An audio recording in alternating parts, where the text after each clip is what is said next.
My family disowned me for not attending my sister's lavish wedding. But then I watched the whole thing unfold through shaky vertical phone videos my cousin sent me from the bathroom, my phone buzzing nonstop on the coffee table while I sat cross-legged on the floor of my studio apartment with a half-packed suitcase behind me.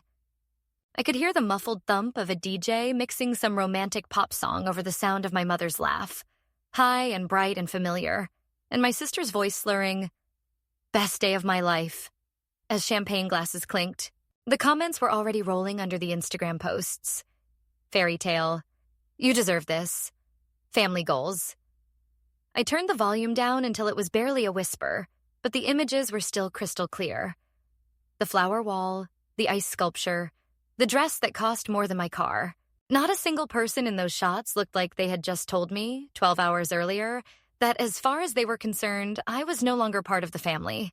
My phone lit up again with a new message at the top of the screen. Mom, in the family group chat I was still technically in, even though my name had been changed from Lena to just Elena. No heart. Whatever happens from now on is on you. She had written that morning after a string of darker things. You chose this. Then, do not ruin your sister's day by showing up. The whiplash made me a little dizzy. I stared at the words until they blurred, then put the phone face down and focused on the suitcase behind me. There was a plane to catch in 14 hours. A one-way ticket I hadn't told any of them about yet. It was a Thursday night 2 months before the wedding when the first little conversation happened. The one that seems small in hindsight, but was actually the first crack. We were at my parents' house, sitting in a living room that hadn't changed since I was a kid. Same sagging beige couch, same coffee table with the ring from a forgotten mug, same ceramic angel collection on the shelf. My sister Bianca was perched on the armrest like she owned the place, scrolling through her phone as she talked. My parents sat across from us, my dad nursing a beer, my mom with a wedding binder on her lap like it was a second Bible. "So," Bianca said, flipping her hair back, "we finally confirmed the last vendor. We're doing the full package, string quartet, open bar, champagne tower, the works. It's going to be insane."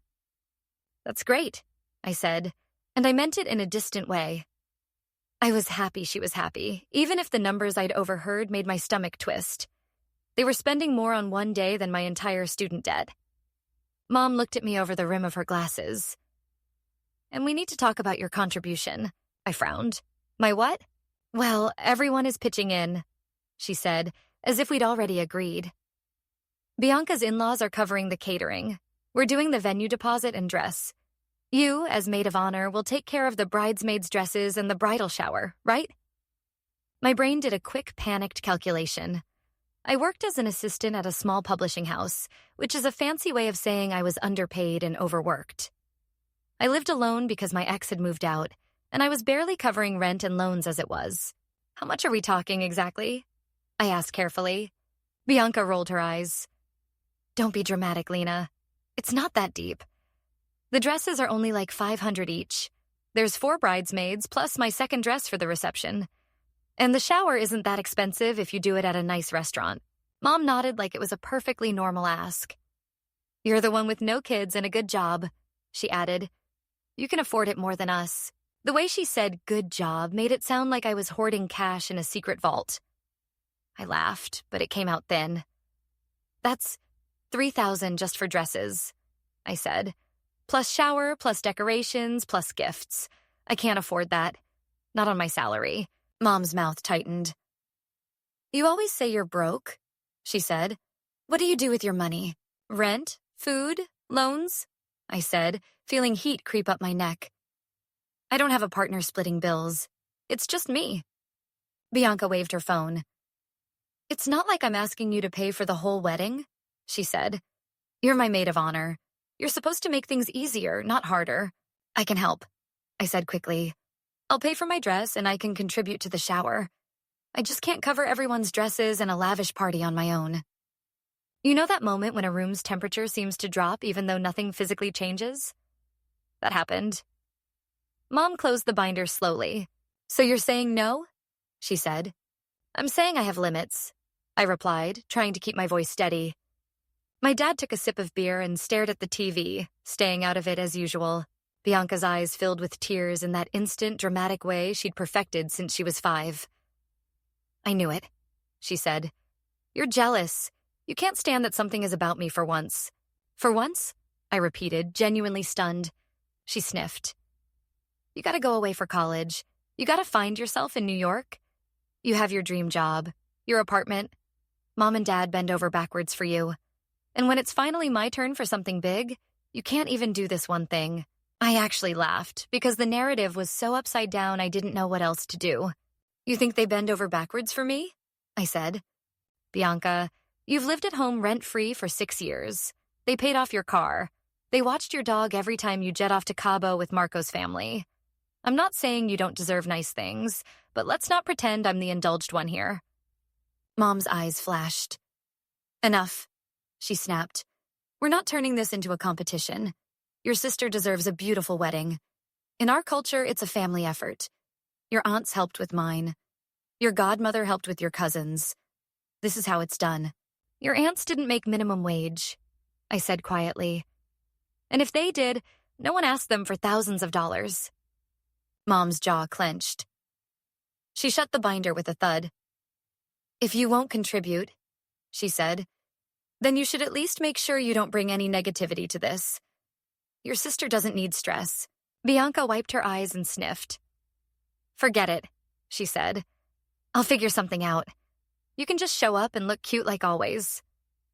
Her tone made cute sound like useless. I drove home that night with my hands shaking on the steering wheel, replaying every word, arguing with ghosts of conversations that hadn't happened yet.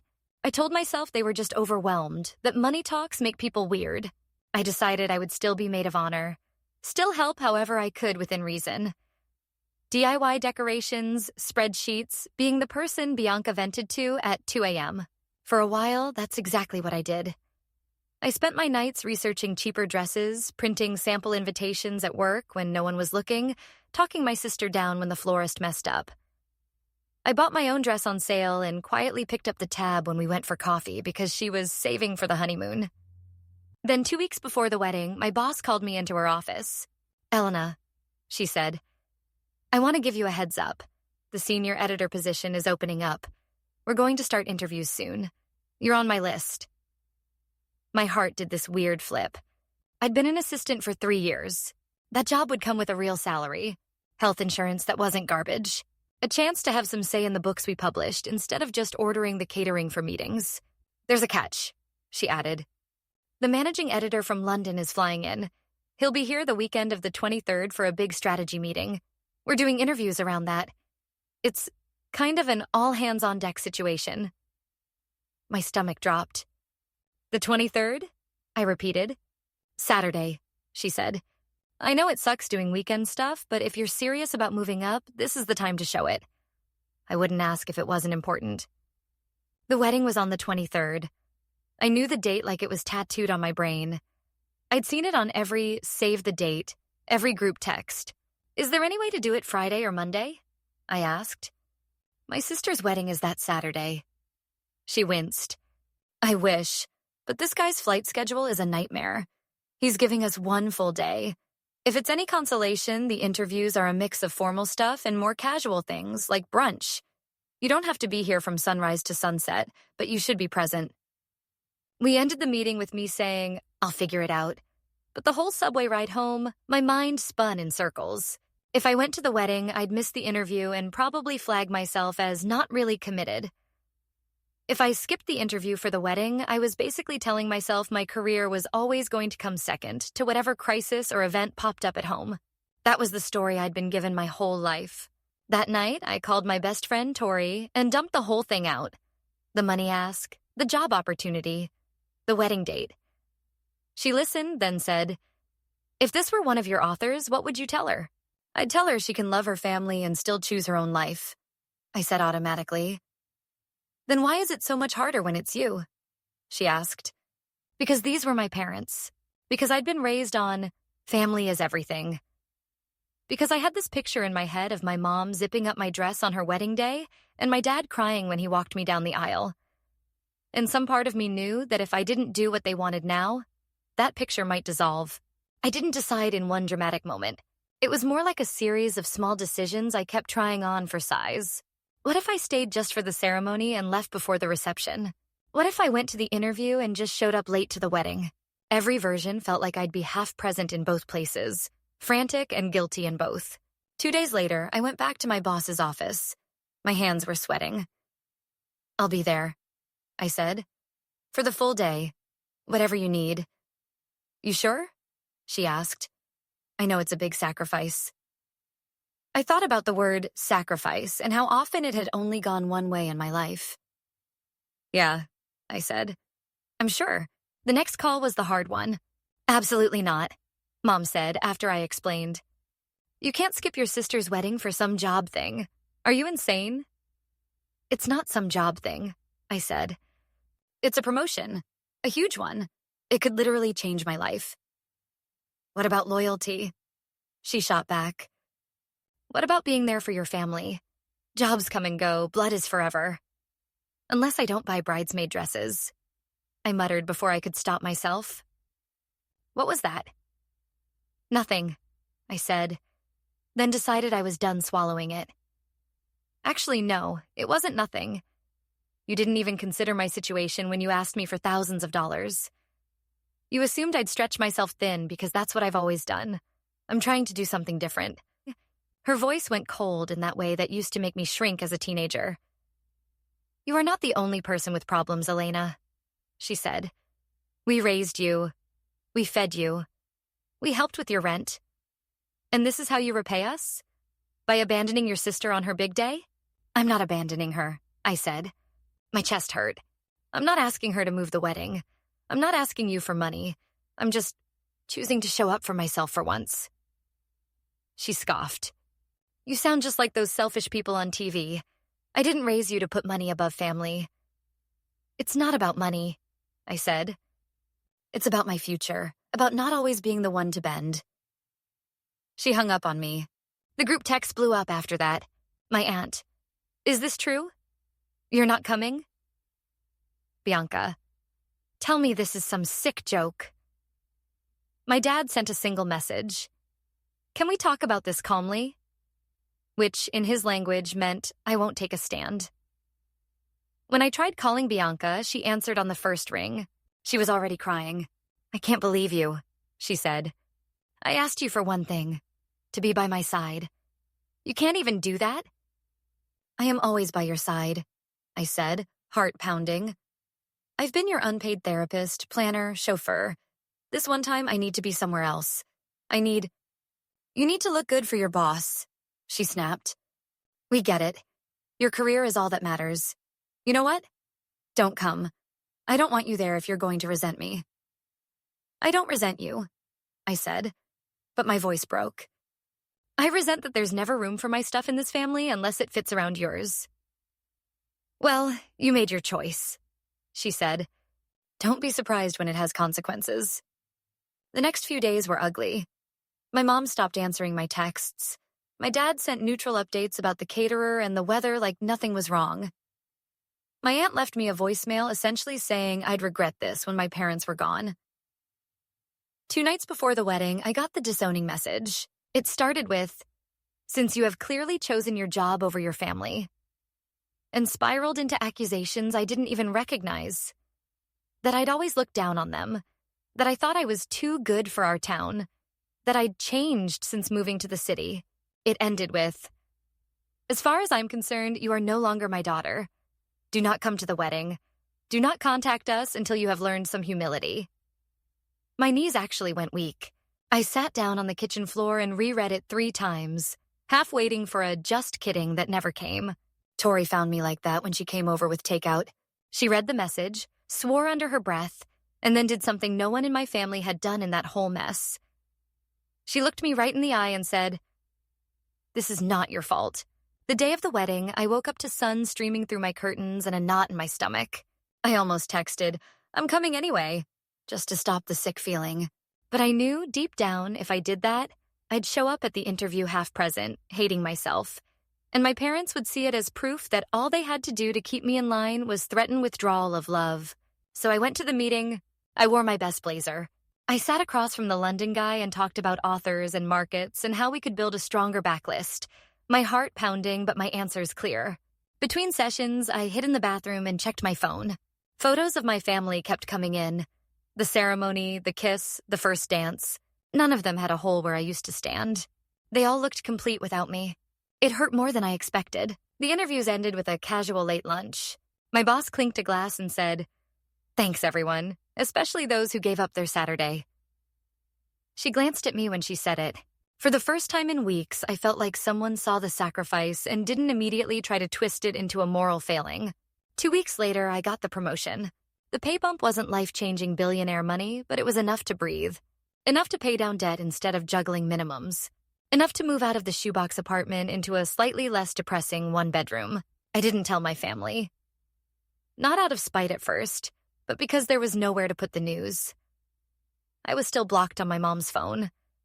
My dad's messages had dwindled to nothing. Bianca had unfriended me on everything, which would have been funny if it didn't sting. I told Grandma the only person who had quietly texted, "Are you okay?" during the whole mess. She cried on the phone and said, "I knew you'd do it. I'm proud of you, my girl." The "but then I" is part of this story isn't just the promotion, though. It's what came after, when my parents' narrative started colliding with reality. 3 months after the wedding, Bianca's fairy tale started to crack. Little things leaked out through cousins. Arguments about money, Marco's family being controlling, my sister feeling overwhelmed. I didn't gloat. I didn't reach out. I just listened to the updates like you listen to news from a country you're no longer a citizen of. Then my dad showed up at my office. It was a Wednesday afternoon. I got a message from reception. "There's an older man here asking for you. Says he's your father." My stomach dropped. I went down, expecting some kind of emergency. He was standing in the lobby in his work boots, holding his cap in his hands, looking smaller than I remembered. "Can we get coffee?" he asked. We went to the cafe around the corner. He ordered black coffee. I got tea because my hands were already jittery. "How's the job?" he asked, making small talk. "It's good," I said carefully. "I'm a junior editor now." He nodded, eyes flicking away. "Your mother knows," he said after a moment. "She saw your post on that LinkedIn thing. She pretends she didn't, but she did." "Oh," I said. "Okay." He cleared his throat. "Look, I'm not going to dance around it. Things have been rough. Your sister and Marco moved back in with us. Money's tight. The loan for the wedding is bigger than your mother let on." There it was. The cost of the lavish day. "I'm sorry," I said. And I meant it, even with the old anger sitting in my chest. He rubbed his face. "Your mother will never say this, but she regrets how she handled things with you. She won't admit it. Pride or whatever. But she misses you." My throat tightened. "She told me I wasn't her daughter. I know," he said quietly. "She said it in anger. You don't have to forgive her, but look, I didn't come here to force a reunion. I came because we need to be honest. We made you feel like you were an ATM with feelings attached. That's not right." I stared at him. I was so used to my parents justifying everything with, "That's how family is," that hearing him say, "not right," felt surreal. "Why now?" I asked. He sighed. "Because your sister asked for help with their mortgage, and your mother said, maybe Elena can chip in? She's doing well now." And I heard it, and I thought, no, we don't get to do that anymore. I actually laughed, a short, shocked sound. "So you're here to what? Apologize? Warn me?" "Bit of both," he said. "She'll probably reach out, or she'll send your aunt to do it. I wanted you to hear from at least one person that you don't owe us that. You can choose."